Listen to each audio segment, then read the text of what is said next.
How to buy and sell crypto with BYBIT P2P. Hey guys, welcome back. In this video I'll be showing you how you can buy and sell crypto with BYBIT P2P. So for that, go ahead and log in into your BYBIT account.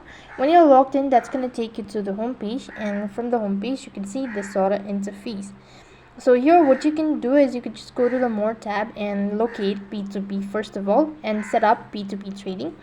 As you've done that, you'll be able to see this page where you could go ahead and select either buy or sell. Select that and select whether you want to go with USDT, USDC, BTH or BTC or ETH. Select either one of it, and then you could just go ahead and proceed on and complete your bank payment or complete your payment based on the information provided by the seller, and BYBIT will not charge any fees as well. And then you'll be able to receive your coins, and you should be able to receive your coins. So that is how you could buy and sell crypto with BYBIT P2P.